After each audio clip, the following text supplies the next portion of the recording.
ओम शांति।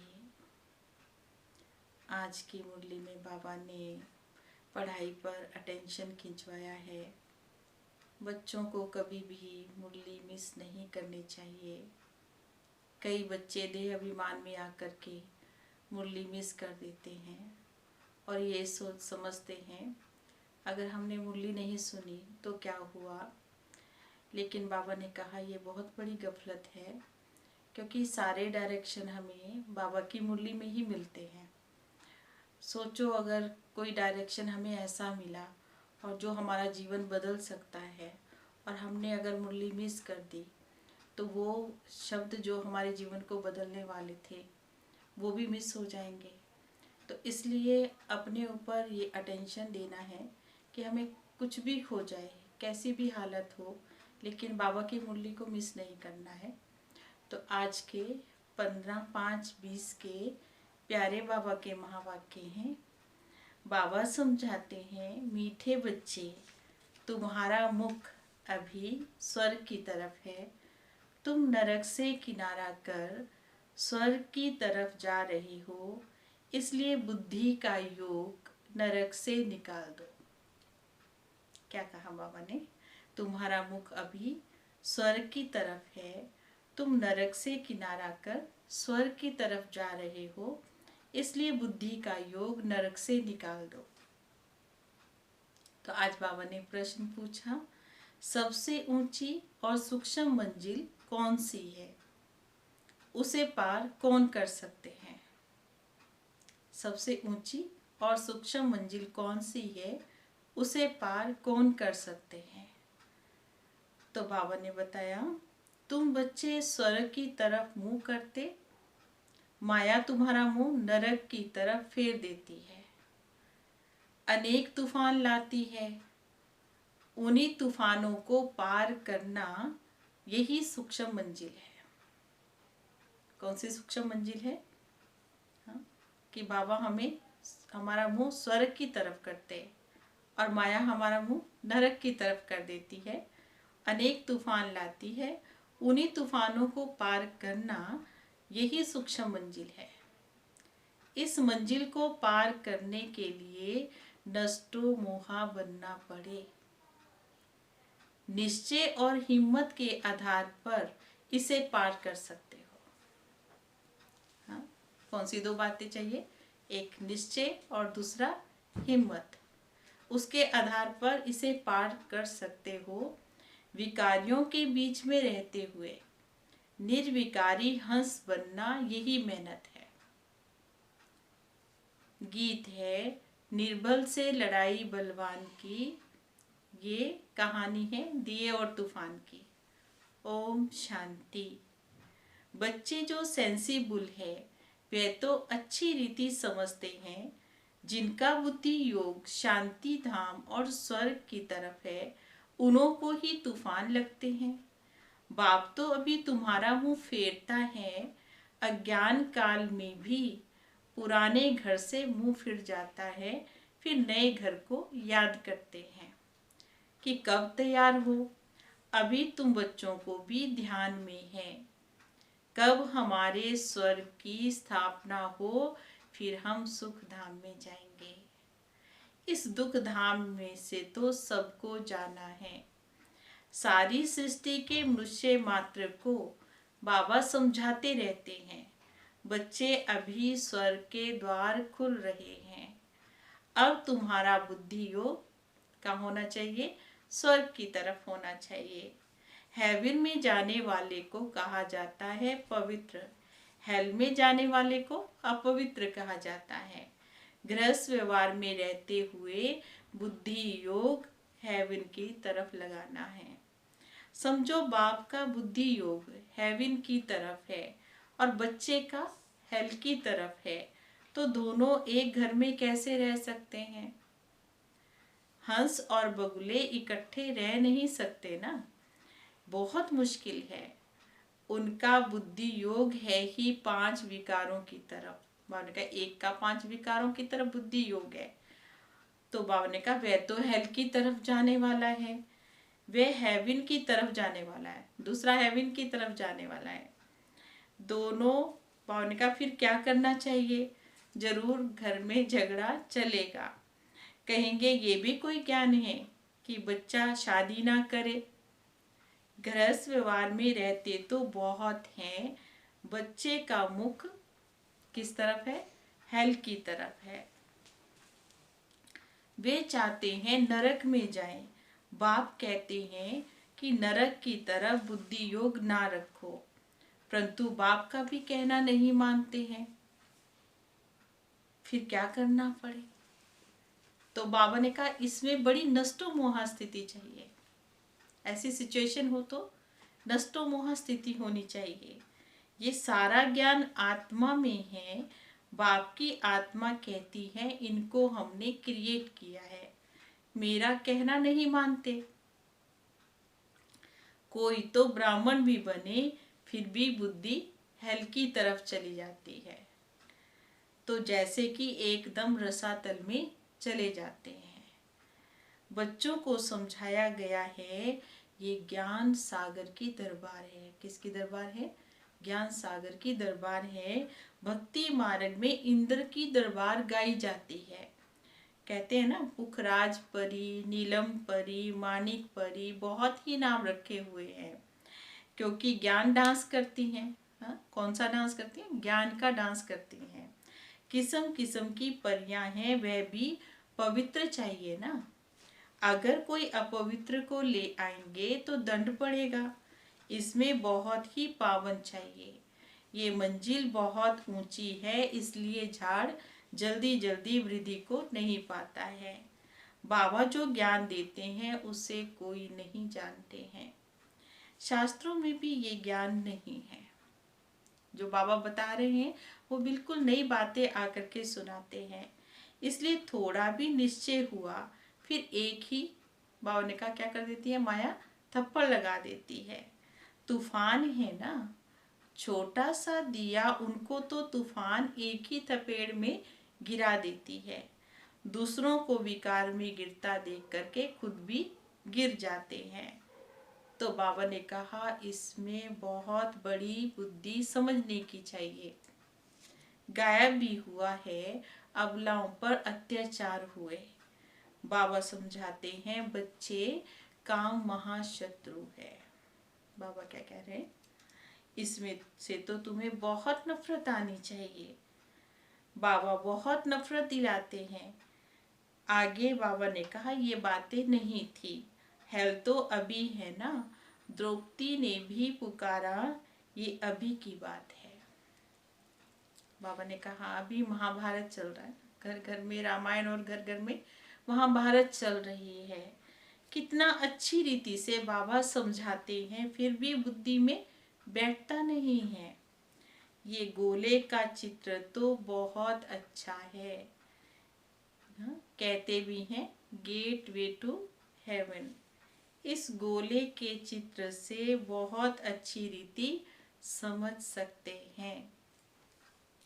सीढ़ी से भी इतना नहीं, बाबा ने कहा सीढ़ी के चित्र से भी इतना नहीं समझेंगे जितना इस सृष्टि चक्र के चित्र से समझ सकते हैं।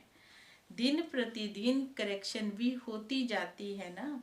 बाप कहते आज तुमको बिल्कुल ही नया डायरेक्शन दे रहा हूँ, पहले से थोड़े ही सब डायरेक्शन मिलते हैं। ये कैसी दुनिया है, इसमें देखो कितना दुख है, कितना बच्चों में मोह रहता है। बाबा ने कहा बच्चा मर जाता है तो एकदम दीवाने हो जाते हैं, माना इतने परेशान हो जाएंगे, सालों साल देखो उस दुख में डूबे रहते हैं, निकल नहीं पाते उस दुख से। अथाह दुख है ना, ऐसे नहीं कि साहूकार हैं तो सुखी हैं। बाबा ने कहा इस समय तो दुनिया में कोई सुखी नहीं है, अनेक प्रकार की बीमारियां लगी रहती है, फिर हॉस्पिटल में पड़े रहते हैं। देखो गरीब तो जनरल वार्ड में पड़े रहते, साहूकारों का तो अलग स्पेशल रूम होता है। परंतु दुख तो जैसे साहूकार को होता है वैसे ही क्या होगा, गरीब को भी वैसे ही होगा। दुख तो एक ही जैसा होता है, सिर्फ उनको जगह कैसी मिलती है? अच्छी मिलती है, और संभाल भी अच्छी होती है। अभी तुम बच्चे जानते हो हमको बाप पढ़ा रहे हैं। बाबा ने अनेक बार पढ़ाया है, तो अपनी दिल से पूछना चाहिए हम पढ़ते हैं या नहीं पढ़ते हैं। बाबा ने कहा ये अपने दिल से पूछो, अच्छे से पूछो खुद को कि हम पढ़ते हैं या नहीं पढ़ते हैं। हाँ, फिर दूसरी बात बाबा पूछते कितनों को पढ़ाते हैं, अगर पढ़ाएंगे ही नहीं तो क्या पढ़ पाएंगे। रोज रात को अपना चार्ट देखना चाहिए। क्या करना चाहिए? रोज रात को अपना चार्ट देखो, आज हमने किसी को दुख तो नहीं दिया। श्री मत कहती है कोई को दुख ना दो और सबको रास्ता बताओ। जो हमारा भाती होगा, हमारे कुल का होगा, उनको झट टच होगा। इसमें बर्तन चाहिए सोने का। बाबा ने कहा आत्मा इतनी शुद्ध चाहिए, इतनी पवित्र चाहिए जिसमें अमृत ठहर सके, क्योंकि ये कौन सा अमृत है? ज्ञान का अमृत है। जैसे कहते भी हैं शेरनी के दूध के लिए सोने का बर्तन चाहिए, क्योंकि उसका दूध बड़ा भारी ताकत वाला होता है ना। उनका बच्चों में बहुत मोह रहता है। कोई को देखा तो एकदम उछल पड़ेगी, समझेंगी मेरे बच्चे को कोई मार ना डाले। यहाँ भी बहुत है जिनका पति में, बच्चों आदि में बहुत मोह रहता है। बाबा क्या कह रहे हैं? हाँ, यहाँ भी ऐसे ही है ना। अभी तुम बच्चे जानते हो स्वर्ग का गेट खुलता है, कृष्ण के चित्र में बड़ा क्लियर है। इस लड़ाई के बाद स्वर्ग के गेट खुलते हैं, वहाँ तो बहुत थोड़े मनुष्य होते हैं, बाकी सब कहाँ चले जाएंगे? मुक्ति धाम में चले जाएंगे। सजाएं भी बहुत खानी पड़ती है ना। जो भी पाप कर्म किए हैं, बाबा ने कहा एक एक जन्म का साक्षात्कार होगा। जब सजा का टाइम होगा तो जैसे फिल्म होती है ना, वो हमारे सामने चलती है और हम देखते हैं उसको, तो ऐसे ही बाबा ने कहा जो भी हमने विकर्म किए हैं उसकी सारी सीन हमारे आंखों के सामने आएगी। फिर सजाएं भी खाते रहेंगे और हमें रियलाइज होगा कि ये भी गलती हमने की थी, ये भी गलती हमने की है। फिर पाई पैसे का पद पा लेंगे। याद में ना रहने के कारण विकर्म विनाश नहीं होते हैं। कई बच्चे हैं जो मुरली भी मिस कर देते हैं। बहुत बच्चे इसमें लापरवाह रहते हैं, समझते हैं हमने नहीं पढ़ी तो क्या हुआ, हम तो पार हो गए। मुरली की भी परवाह नहीं करते हैं। ऐसे दे अभिमान में बहुत है। बाबा ने कहा वे अपना ही नुकसान कर देते हैं। बाबा जानते हैं, इसलिए यहाँ जब आते हैं तो भी पूछता हूँ बहुत मुरलियाँ तो नहीं पढ़ी होंगी ना, पता नहीं उनमें कोई अच्छी पॉइंट्स हो। पॉइंट्स तो रोज निकलती है ना, ऐसे भी बहुत सेंटर्स पर आते हैं, परंतु धारणा कुछ भी नहीं है, क्योंकि बाबा ने कहा ज्ञान ही नहीं है तो धारणा भी कहाँ से होगी। श्री मत पर नहीं चलेंगे तो पद थोड़े ही मिलेगा। सत्य बाबा, सत्य टीचर की गिलानी कराने वाले कभी भी ठिकाना पा नहीं सकेंगे, परंतु सब तो राजाएं नहीं बनेंगे ना। बाबा क्या कह रहे हैं? सब तो क्या नहीं बनेंगे? राजाएं नहीं बनेंगे। क्योंकि बाबा ने कहा प्रजा भी तो बननी है ना। नंबर वार मर्तबे तो होते हैं ना। सारा मदार किसके ऊपर है? याद पर है। जिस बाप से विश्व का राज्य मिलता है उनको भी याद नहीं कर सकते। देखो तकदीर में ही नहीं है, फिर तदबीर भी क्या करेंगे। बाबा तो कहते हैं याद की यात्रा से ही पाप भस्म होंगे, तो इतना पुरुषार्थ करना चाहिए। बाबा कोई ऐसे भी नहीं कहते हैं कि खाना पीना नहीं खाओ। ये कोई हठ योग नहीं है। चलते फिरते काम करते हुए, बाबा ने कहा जैसे बाबा एग्जाम्पल दे रहे हैं, जैसे आशिक माशूक को याद करते हैं, बस ऐसे याद में रहो।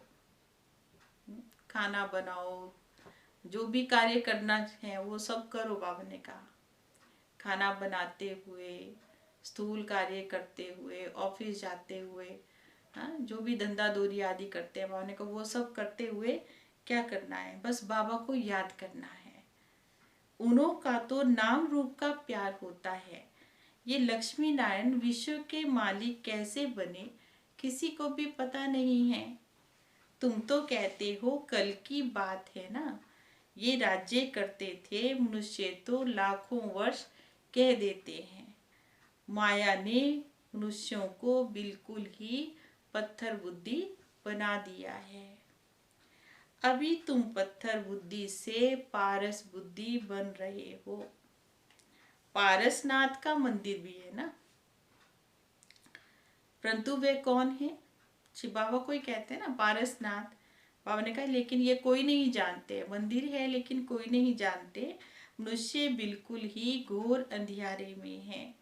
अब बाबा हम बच्चों को कितनी अच्छी अच्छी बातें समझाते हैं, फिर हर एक की बुद्धि पर है, समझना ना समझना हर एक के, बाबा ने कहा, अपना अपना पुरुषार्थ है। तो बाबा ने कहा पढ़ाने वाला तो एक ही है, पढ़ने वाले तो ढेर हैं। गली गली में तुम्हारा स्कूल हो जाएगा। बाबा ने कहा ये जो सेंटर है ना, वो बाबा ने कहा गली गली में होंगे। और आज देखो कितने हैं सेंटर्स। बाबा कहते गेट वे टू हेवन। मनुष्य एक भी नहीं जो ये समझे कि हम हेल में हैं। बाबा ने कहा ये नहीं समझते कि हम नरक में हैं। बाबा समझाते सब पुजारी हैं, पूज्य होते हैं सतयुग में, पुजारी होते हैं कलयुग में। मनुष्य फिर समझते हैं भगवान ही पूज्य है और भगवान ही पुजारी बनते हैं। आप ही भगवान हो, आप ही ये सब खेल करते हो। तुम भी भगवान हैं और हम भी भगवान हैं। क्योंकि बाबा ने कहा, बच्चों ने कहा ना, बाबा ने कहा कि बच्चे गाली देते हैं ये कह करके कि भगवान सर्वव्यापी हैं, सबके अंदर है, तेरे अंदर भी है, मेरे अंदर भी है, ऐसा कहते हैं। बाबा ने कहा कुछ भी समझते नहीं है। ये है रावण राज्य, तुम क्या थे अभी क्या बनते हो। बच्चों को बड़ा नशा रहना चाहिए। बाबा सिर्फ कहते मुझे याद करो तो तुम पुण्य आत्मा बन जाएंगे। बाबा बच्चों को पुण्य आत्मा बनने की युक्ति बता रहे हैं। आज बाबा ये युक्ति बता रहे हैं कैसे पुण्य आत्मा बने। बच्चे इस पुरानी दुनिया का अंत है, मैं अभी डायरेक्ट आया हूँ। ये पिछाड़ी का दान है, एकदम सरेंडर हो जाओ। पुण्यात्मा कैसे बनेंगे? एकदम सरेंडर हो जाओ। और सरेंडर कैसे होना है? तन से, मन से। तो बाबा ने कहा स्वान संकल्प, फिर तो अपने आप ही आ जाएगा ना सब कुछ, कि बाबा ये सब कुछ आपका है। बाप तो देने के लिए ही कराते हैं कि इनका कुछ भविष्य बन जाए। बाबा ने कहा ये बाबा को दे नहीं रहे हैं, ये हम खुद के लिए ही जमा कर रहे हैं। मनुष्य ईश्वर अर्थ दान पुण्य करते हैं, वे भी इनडायरेक्ट करते हैं, उनका फल उनको दूसरे जन्म में मिलता है। ये भी ड्रामा में नून है ना। अभी तो मैं डायरेक्ट हूँ। बाबा ने कहा अभी तो मैं बच्चों के सम्मुख हूँ। अभी तुम जो करते हो उसका रिटर्न बाबा कैसे देते हैं? पदम गुना करके देते हैं। सत्युग में तो दान पुण्य आदि की बात नहीं रहती है। यहाँ कोई के पास पैसे हैं तो बाबा कहेंगे अच्छा जाकर सेंटर खोलो, प्रदर्शनी करो। गरीब हैं तो कहेंगे अच्छा अपने घर में ही बोर्ड लगा दो और उसके ऊपर लिखो गेट वे टू हेवन। स्वर्ग और नरक है ना, अभी हम नरकवासी हैं। ये भी कोई समझते नहीं है। अगर स्वर्ग पधारा फिर उनको नरक में क्यों बुलाते हैं? स्वर्ग में थोड़े ही कहेंगे कि स्वर्ग पधारा। भाव ने कहा यहाँ कलयुग में कहते हैं कि स्वर्ग पधारा, इसका मतलब स्वर्ग यहाँ नहीं है, तभी तो स्वर्ग को याद करते हैं। वह तो है ही स्वर्ग में, पूर्ण जन्म भी स्वर्ग में मिलता है। यहाँ पूर्ण जन्म कहाँ मिलेगा? नरक में ही मिलेगा। ये बातें भी तुम समझा सकते हो। भगवानुवाच मामेकम याद करो, क्योंकि वही पतित पावन है। मुझे याद करने से तुम पतित से पावन बन जाएंगे। भल स्वर्ग में सुखी तो सब होंगे, परंतु बाबा ने कहा वहां भी नंबरवार मर्तबे होंगे। ये बहुत भारी मंजिल है। बाबा ने कहा ये छोटी मंजिल नहीं है, ये बहुत भारी मंजिल है। कुमारियों को तो बहुत सर्विस करने का जोश आना चाहिए। बाबा ने कहा कुमारियां तो निर्बंधन है ना, तो इसलिए बाबा ने कहा खूब सेवा कर सकती हैं। तो बाबा ने आज कहा कुमारियों को बहुत जोश होना चाहिए। किसके लिए? सेवा करने का। बाबा ने कहा कि हम तो भारत को स्वर्ग बना करके ही दिखाएंगे। कुमारी वह जो 21 कुल का उद्धार करे, अर्थात 21 कुल अर्थात बाबा ने कहा 21 जन्म का उद्धार कर सकती है। अच्छा, मीठे मीठे सिकी लड़े बच्चों प्रति माता पिता बाप दादा का याद प्यार और गुड मॉर्निंग। रूहानी बाप की रूहानी बच्चों को नमस्ते। हम रूहानी बच्चों की रूहानी बाप दादा को दिल व जान सिक व प्रेम से नमस्ते नमस्ते नमस्ते जी। गुड मॉर्निंग बाबा। धारणा के लिए मुख्य सार है। पहली पॉइंट है, इस पुरानी दुनिया का अंत है। अभी क्या चल रहा है? ये अंतिम समय चल रहा है। बाबा डायरेक्ट आए हैं, तो एकदम क्या हो जाना चाहिए? तो एकदम सरेंडर हो जाना चाहिए। बाबा ये सब कुछ आपका है, जिसमें भी अभी तक हम मेरा मेरा कहते हैं, मैं कहते हैं, तो वो सब बाबा ने कहा जब बाबा को सरेंडर कर देंगे तो क्या समझते हैं कि बाबा ये सब कुछ आपका है। इस युक्ति से पुण्य आत्मा बनेंगे। क्या बन जाएंगे? बाबा ने कहा कौन सी युक्ति है? सरेंडर होना ही एक युक्ति है, जिससे क्या बन जाएंगे? पुण्य आत्मा बन जाएंगे। और दूसरी पॉइंट है, मुरली कभी भी मिस नहीं करना है। कुछ भी हो जाए, मुरली में लापरवाह नहीं रहना है। ऐसे नहीं हमने नहीं पढ़ी तो क्या हुआ कि हम तो पार हो गए हैं। बाबा ने कहा नहीं, ये देह अभिमान है, मुरली जरूर पढ़नी है। तो दूसरी कौन सी बात पे बाबा ने अटेंशन दिलाया कि मुरली कभी भी मिस नहीं करनी है। और आज का वरदान है, निश्चय के आधार पर विजयी रतन बन, सर्व के प्रति मास्टर सहारे दाता भव। निश्चय के आधार पर विजयी रतन बन, सर्व के प्रति मास्टर सहारे दाता भव। निश्चय बुद्धि बच्चे विजयी होने के कारण सदा खुशी में नाचते रहते हैं। कौन से बच्चे? बाबा ने कहा जो निश्चय बुद्धि बच्चे हैं। और निश्चय किसमें? हाँ, और निश्चय बाबा ने कहा खुद में निश्चय, बाबा में निश्चय, ड्रामा में निश्चय, हाँ, ईश्वरीय परिवार में निश्चय। तो बाबा ने कहा जो निश्चय बुद्धि बच्चे हैं वे सदा खुशी में क्या रहेंगे? सदा नाचते रहेंगे। तो वे अपने विजय का वर्णन नहीं करते हैं, लेकिन विजयी होने के कारण वे दूसरों की भी हिम्मत बढ़ाते हैं। किसी को नीचा दिखाने की कोशिश नहीं करते हैं, लेकिन बाप समान मास्टर सहारे दाता बन जाते हैं। क्या करते हैं वो? बाबा ने कहा किसी को नीचा नहीं दिखाएंगे, सबका सहारा बनेंगे। और क्या करेंगे? जो बाबा ने कहा बिल्कुल हिम्मतहीन आत्मा है, उनको भी क्या करेंगे? वो हिम्मत दिलाएंगे, उनको उमंग उत्साह में लेकर के आएंगे। अर्थात नीचे से वो ऊंचा उठाते हैं, व्यर्थ से सदा दूर रहेंगे। बाबा ने कहा निश्चय बुद्धि आत्मा की निशानी, वे सदा व्यर्थ से दूर रहते हैं और व्यर्थ से किनारा होना ही उनकी विजयी बनना है। ऐसे विजयी बच्चे सर्व के लिए मास्टर सहारे दाता बन जाते हैं। क्या समझाया बाबा ने? ऐसे विजयी बच्चे सर्व के लिए मास्टर सहारा दाता बन जाते हैं, सबको सहारा देने वाले बन जाते हैं। तो आज का स्लोगन है निस्वार्थ और निर्विकल्प स्थिति से सेवा करने वाले सफलता मूर्त है।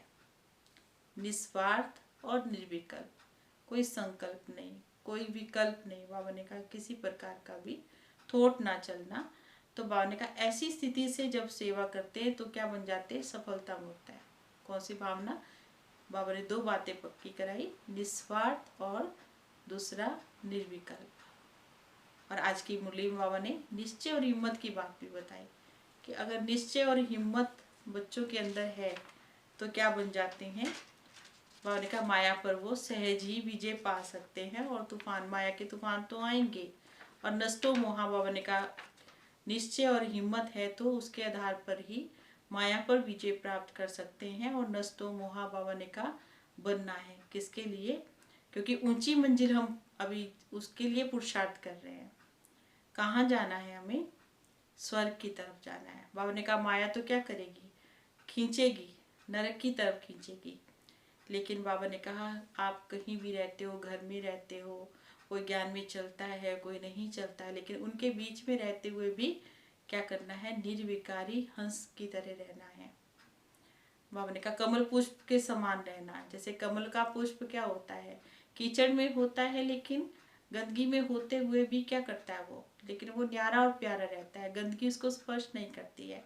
तो ऐसे हम बच्चे चाहे कैसी भी परिस्थिति में, कैसे भी परिवेश में हैं, तो उसमें रहते हुए भी बाबा ने कहा न्यारे और प्यारे रहना है, क्योंकि हम बाबा के बच्चे हैं। हाँ, बाबा हम बच्चों को कितना सहारा देता है, कितना सर्वशक्तिमान है। तो ऐसे बाबा ने कहा सबके बीच में रहते हुए भी न्यारे और प्यारे बन करके पुरुषार्थ करना है, औरों को भी पुरुषार्थ कराना है। ओम शांति।